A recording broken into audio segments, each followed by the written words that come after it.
রহমতের নবীজি খেজুরের বাগানের পাশ দিয়ে নবীজি হেঁটে যাচ্ছেন মদিনায়।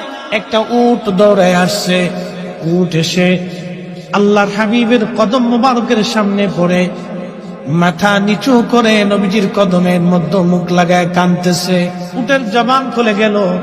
উট কাঁদে আর বলে, ইয়া রাসূলুল্লাহ, ইয়া হাবিবাল্লাহ, নবী গো, আপনার কদমে আমার আরজি। উট কি জন্য তুমি কাঁদো?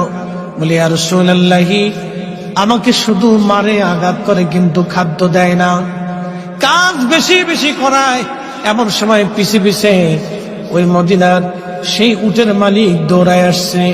আল্লাহর নবী বললেন, ও উটের মালিক, তুমি কি উটের মালিক? বলে, হ্যাঁ ইয়া রাসূলুল্লাহ। তুমি কি তাকে খাবার কম দাও, কাজ বেশি করাও এবং মাঝে মধ্যে তারে পিঠাও? বলে, ইয়া রাসূলুল্লাহ, কি করে আপনি জানলেন?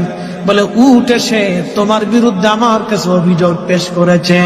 একবার জোরে বলা যাবে কি আল্লাহু আকবার? বিশ্ববিখ্যাত আল্লাহর একজন ওলি ছিলেন, তার নাম হযরত মালিক ইবনে দিনার আল ইরাকি আল বসরি রাহমাতুল্লাহ আলাইহি। হযরত মালিক ইবনে দিনার তিনি প্রত্যেক বছরে মক্কায় হজ করার জন্য ইরাকের বসরা থেকে আসতেন।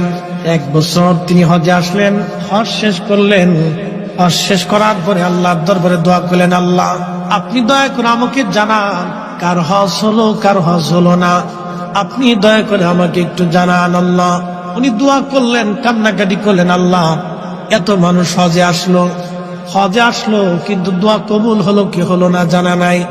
আল্লাহ রাব্বুল আলামিন রাত্রিবেলা হযরত মালিক ইবনে দিনারকে স্বপ্ন দেখাইলেন, মালিক রে, সবার হজ আমি আল্লাহ কবুল করেছি, সবার জীবনের গুনাহ আমি আল্লাহ মাফ করে দিয়েছি, কিন্তু একজন মানুষের দোয়া এবং একজন মানুষের হজ আমি আল্লাহ কবুল করি নাই, এবং একজন মানুষকে আমি আল্লাহ ক্ষমা করি নাই।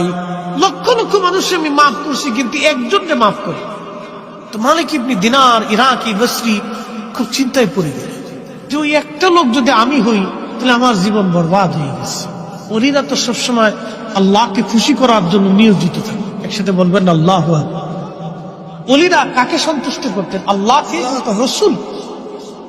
ওলিদের কাজই ছিল আল্লাহ তার রসুলকে খুশি করা। কত পদ্ধতি দিয়ে তারা আল্লাহকে খুশি করে, যত পদ্ধতি ছিল সব পদ্ধতি দিয়ে তারা আল্লাহ এবং তার রসুলকে খুশি করতেন।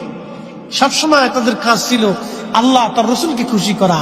আর আমরা হয়েছি ব্যতিক্রম, আমাদের কাজ হলো খালি শয়তানকে খুশি করা, খালি শয়তানকে খুশি করা, যার কারণে